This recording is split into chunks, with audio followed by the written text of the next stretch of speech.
Good evening everyone. तो आज next topic है सीईटी का असेसमेंट। तो आज देखते हैं असेसमेंट है क्या। देखो, इसका नाम असेसमेंट अगर समझने की कोशिश किया जाए तो क्या है, मूल्यांकन करना।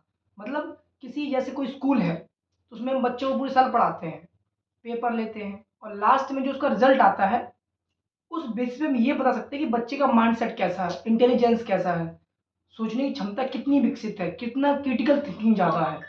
तो ये एक पूरा हम किसी आधार पर बताएंगे, तो उस आधार को असेसमेंट कहते हैं। चाहे हम पेपर लें, एमसीक्यू लें या ऑब्जेक्टिव लें या इंटरव्यू कराएं या फिर उससे ग्रुप डिस्कशन कराएं, तो एक इंसान की हमें उसके अंदर जो दिमाग की शक्ति है वो बाहर दिखती हैं कि हाँ, ये बच्चा आगे कुछ कर पाए।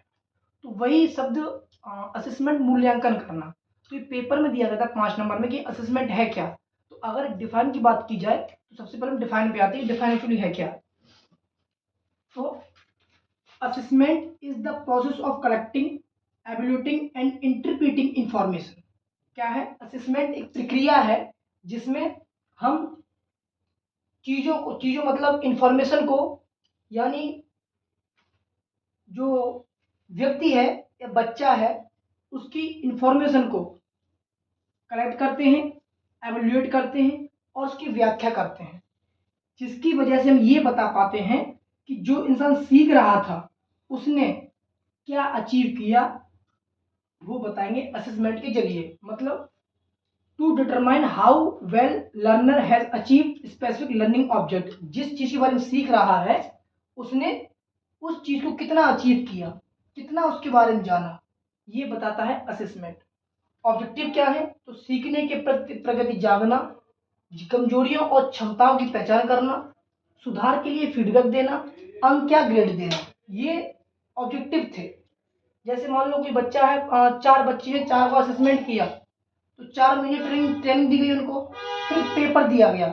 उस पेपर में ग्रेड दिए गए कि जो पहला बच्चा है वो ए ग्रेड आया, दूसरा बी ग्रेड आया, तीसरा सी ग्रेड आया, चौथा डी ग्रेड आया।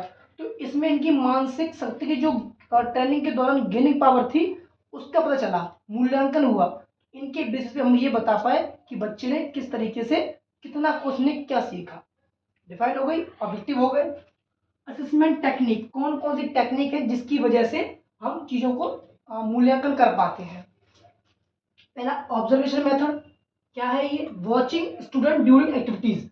क्लिनिकल परफॉर्मेंस नर्सिंग है, ठीक, जो किसी नर्स को, 2-3 नर्स को अस्पताल में भेज दिया और हमने उनको क्या किया, वॉच किया कंटिन्यू, कौन कैसे क्या कर रहा है, मतलब ऑब्जर्व किया। इसके जरिए हम जो 5 बच्चे भेजे थे उनमें से हम ये बता सकते हैं कौन सा बच्चा इनमें से जो अच्छी तरीके से चीजों को गेन कर रहा है, समझ पा रहा है, प्रैक्टिकल ड्यूरिंग ट्रेनिंग के दौरान कर पा रहा है। तो ये कैसे बताया, असेसमेंट कैसे किया? ऑब्जर्वेशन मेथड से, यानी देख के। Second, written test. इसमें बच्चे की नॉलेज और अंडरस्टैंडिंग पावर कितनी है वो जानने के लिए हम रिटन टेस्ट करवाते हैं, असेसमेंट का टेक्निक है। इसमें कैसे, या तो एमसीक्यू दे देंगे कोई सब्जेक्ट रिलेटेड, या फिर ऐसे दे देंगे कोई लिखने के लिए टॉपिक। इससे हम ये जान पाएंगे बच्चे के अंदर जो ज्ञान है क्या भरा पड़ा है, उसके अंदर क्या चीजें वो लिख पा रहा है, क्या समझा उसने, उस चीजों को अपने शब्दों में बताएगा। तो ये हो गया कौन सा, रिटन टेस्ट। तीसरी टेक्निक है ओरल एग्जामिनेशन, मतलब वाइवा वॉइस। जैसे अभी भी क्या होता है कि जब अपने प्रैक्टिकल होते हैं तो जो प्रैक्टिकल के दौरान जो हमारा एग्जामिनर आता है उनसे पूछता है चीजों को कि ये इंस्ट्रूमेंट कौन सा है, इसका क्या काम है। तो एक ओरली वर्बल कम्युनिकेशन से हम ये जान पाएंगे उस बच्चे ने कितना प्रैक्टिकल किया और कितना सीख पाया। तो ये था ओरल एग्जामिनेशन, ठीक है। बात है प्रैक्टिकल और स्किल टेस्ट। ये भी जरिया होता है कि पूरी साल किसी बच्चे ने बायो पढ़ी या एनाटॉमी पढ़ी, तो उसने जब प्रैक्टिकल करने का नंबर आया तो जो एग्जामिनर उसने असेसमेंट किया, क्या मूल्यांकन किया कि उसको कोई टेस्ट ट्यूब दे दी और बता दी कौन सा सॉल्यूशन है, उसको बताओ। नहीं बता पाया, इसका मतलब है कि बच्चे ने अच्छे से नहीं पढ़ा। तो ये किसमें बता पाएंगे, असेसमेंट में, ठीक। तो ये क्या थे, हमारे टेक्निक थी जिनके जरिए हम किसी बच्चे का बिहेवियर, नॉलेज, अंडरस्टैंडिंग और ये तीनों चीजों को जान सकते हैं असेसमेंट के जरिए। अब बात करते हैं मेथड ऑफ असेसमेंट। कौन कौन सी मेथड है असेसमेंट के?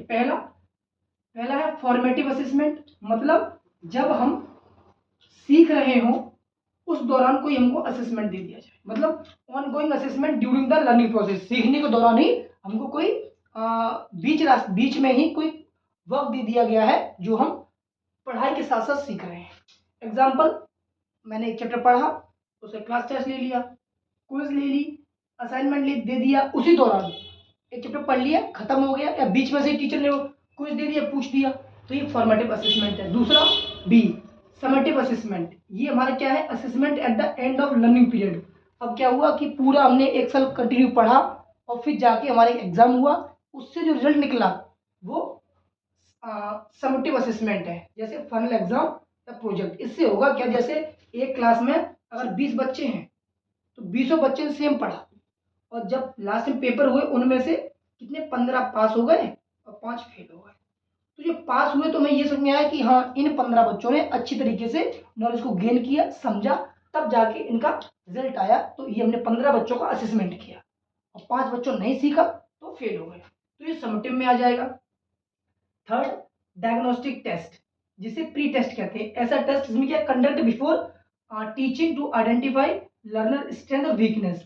मतलब इसमें क्या है, प्री टेस्ट मतलब कि जैसे एक साल पहले पेपर होता है, मतलब एक साल बाद पेपर होता है बोर्ड का, उससे पहले प्री बोर्ड होते हैं। तो जो बच्चे वीकनेस है, वीक है, जिनको ये नहीं पता कैसे पेपर देना है, क्या लिखना है, कैसे रोल नंबर भरने हैं, कैसे नाम भरना है, तो उनके लिए ये डायग्नोस्टिक टेस्ट कराया जाता है, जिससे उनका रिजल्ट अच्छा है और मूल्यांकन करने में कौन सा बच्चा कितना अच्छा है वो समझ आ सके बाहर उसके बारे में। नॉन रेफरेंस्ड असेसमेंट टू, हाँ, ये उनके लिए है जो बच्चा रैंकर है, पूरे विश्व में जितने भी या फिर देश में लोग बच्चे हैं, तो नहीं पता कौन सा बच्चा किस कैटेगरी का है, कैसी माइंडसेट है, कितना गेन किया, कितना पढ़ा, तो वो बच्चे जो रैंक लाते हैं, रैंकर स्टूडेंट। जैसे नीट का एग्जाम करवाता है पूरी साल, तो ये मूल्यांकन है, इस बेसिस पे क्या बंदे को मेडिकल कॉलेज मिलेगा, जेईई को मेडिकल को सबको तो नहीं मिल जाएगा, सब तो एक जैसे नहीं है, तो कुछ ही लोग एक जैसे हैं।